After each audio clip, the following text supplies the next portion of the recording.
Hello everyone, Navilis here. Welcome to What the Deck, Wild Episode 1, A Wild Frontier. And before we jump into the deck this week, I just want to give a shout out to Nate and Craig from the podcast, Into the Wild. They had me on their show this past week. We talked about the difference between the standard and the wild format, and we had a great time. So go give that podcast a listen, subscribe to it, and if you can, give it a review. So thank you guys. I appreciate all the encouragement you have given me. Alright, for the deck this week, we have Murloc Paladin. And the reason I think you should be playing this deck is, one, because it's a great deck. And two, if you're looking to dip your toes into the wild format, this is the deck to do it with. There's only a few different cards in this deck that are different from this one in the standard version.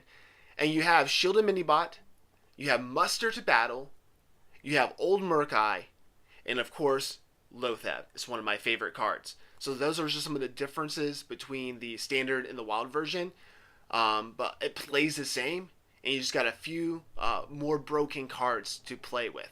Some of the mulligan advice I would give: keep the 1-drops and keep Call to Arms. That's very basic, very simple. Call to Arms is a great card. We also play double Spellbreakers in this deck because we got to watch out for Voidlord, and of course there might be a card you might have heard of before called Mal'Ganis. So this just helps us ignore them and go straight phase so we can win the game. Just remember to watch out for Defile, Hellfire, and of course, Dustbreaker. So if you're looking to get into the wild format, this is the deck to do it with, and I guarantee it'll be a wild ride. Well, that's it for the show this week, and thank you for watching. Remember, the best way to support What the Deck is to retweet this video and follow at What the Deck HS.